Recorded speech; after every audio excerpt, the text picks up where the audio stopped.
So I think we're going to move on to Brian, the second contribution, and get the debate rolling forward. Well, I hope you don't mind. I'm going to sit down and I'm going to do something I don't usually do, which is to actually read what I have to say, because I've got, I want you to get me 8 minutes worth, and I had quite a few things that I wanted to make sure I got in. So, but I'm taking my starting point for something that Alan said, namely we're standing on the brink of a financial system collapse. When things are not sustainable, they stop happening, and when the economy is not sustainable, what happens is you have a financial system collapse. That's what I think we are on the brink of now. It may look as if it's a Eurozone crisis, and indeed there are dimensions of imbalances in the Eurozone, the bad architecture of the Eurozone, and all those sorts of things. But there's also the failure of the economic growth process to sustain a financial system that requires continual growth is also a key to what is currently happening now. So for me, the role of social movements and activists at a time like this is to prepare communities, and I know there was some debate earlier on about what communities are, for the coming financial crash with what I would describe as lifeboat projects. And what I mean by lifeboat projects concretely are things like community gardens, community supported agriculture, community energy projects, local exchange and money schemes, repair cafes, resource centres and tool libraries, shared workshop spaces, shared transports and so on, all of which will be needed as shared resource pools at the heart of mutual aid networks if people are to survive a serious economic collapse. Networked together, these kinds of developments represent the beginnings of what can be described, and what in other countries are described, though I've not heard the term used much here, as a people's economy, a solidarity economy, and it's largely a subsistence economy meeting basic needs rather than a consumer lifestyle.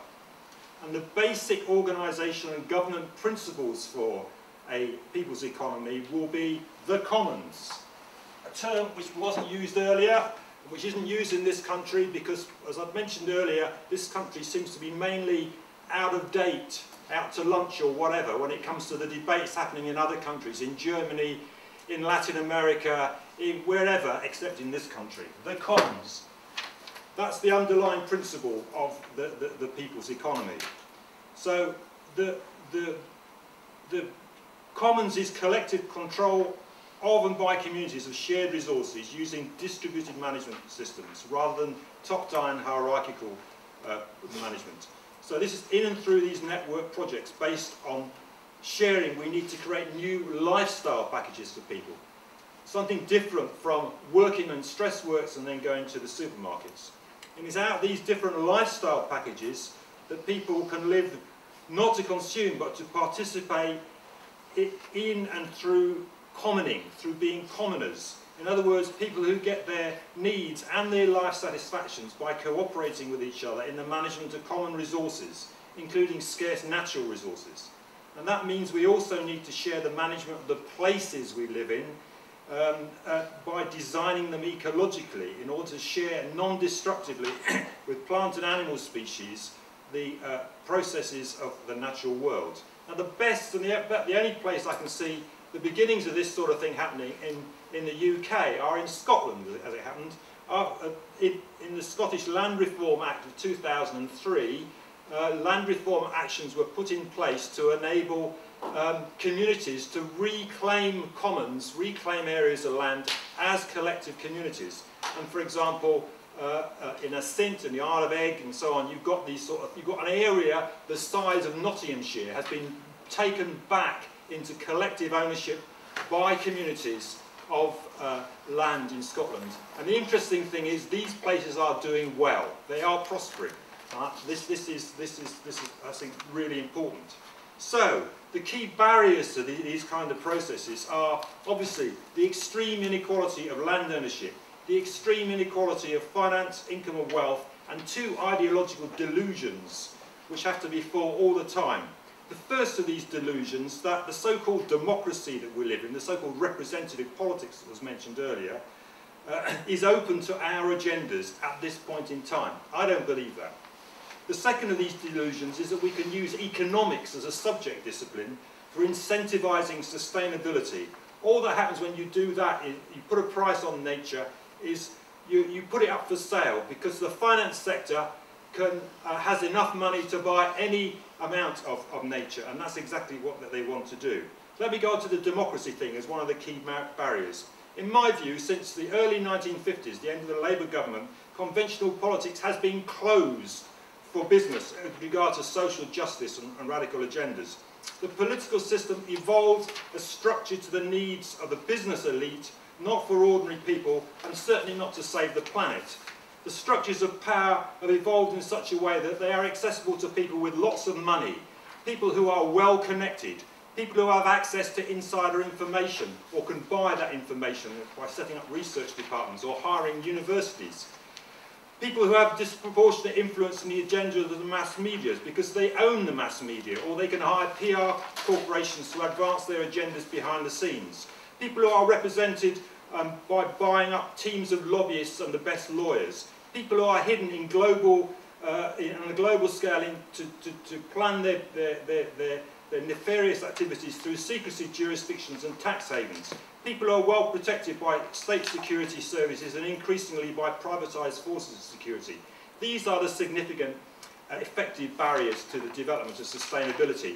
Across this asymmetrical terrain, the finance and the carbon energy sector have near total supremacy in the mainstream politics, and their approach to nature is to commodify it and to hardwire the assets thus created into the financial system. This is a serious threat to the commons agenda that I described earlier, which is beginning to emerge. So, because instead of controlled by communities of the increasingly scarce natural resources in nature, you will get control by and ownership by the corporate elite. So this is a competing agenda that was, for example, put forward at Rio +20. However, the coming collapse is damaging the credibility of the current global elite. We need an alternative narrative of the future and future politics based on the solidarity economy and the people's economy, and we need to develop a legislative programme which is essentially about restoring commons to the heart of community life.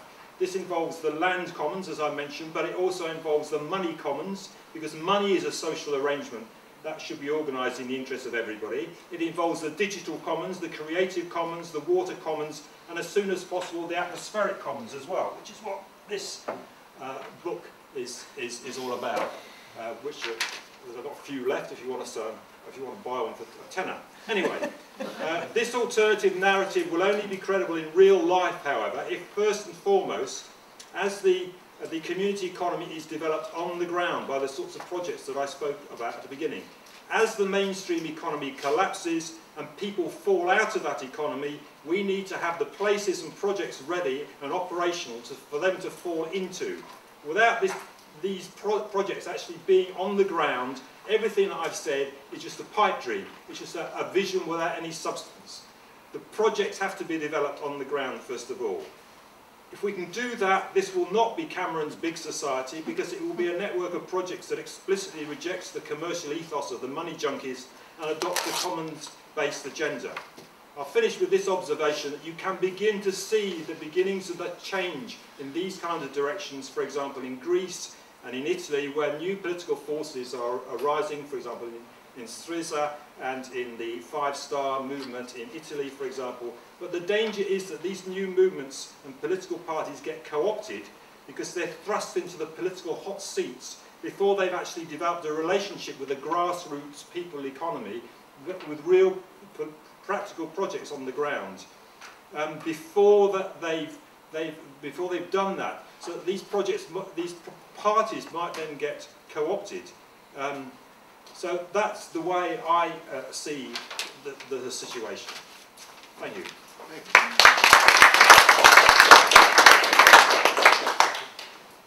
So a whole series of points and arguments around building network solidarity economies and reclaiming the commons.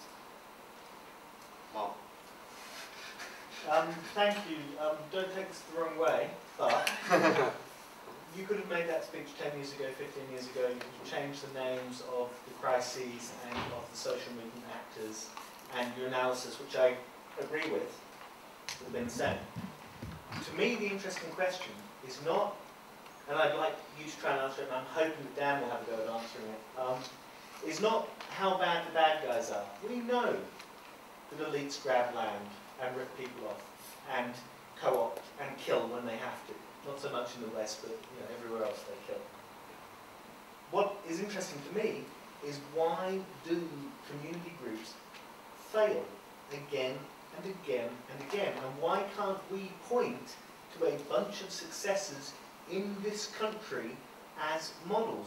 The internal muppetry is the thing that I hope academics will turn their attention to. And there's academics in this room, there are academics elsewhere who are doing some of this work, and I would love if that work could be popularised and reflected upon. Because when you're in an internal muppetry situation, it's very hard to see what's going on. You're like a goldfish in water. And we have an opportunity at the minute, I'm almost done with my speech, we have an opportunity in a minute because the climate movement is frankly in abeyance. We have an opportunity now to reflect on not how bad they are, the governments, the corporations, but on how we, the activists, have, anyone with a sensitive disposition, shut your ears now, fucked it up repeatedly, again and again and again. Quick procedural point, maybe we should remind people what a question of clarification is. Thank you. Yeah. So just a quick question. How do you plan to create a legislative programme without backup of representative politics?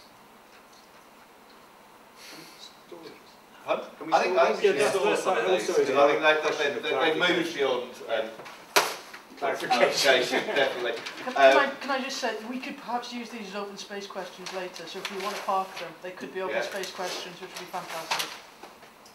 Including Mark's, why do community groups fail?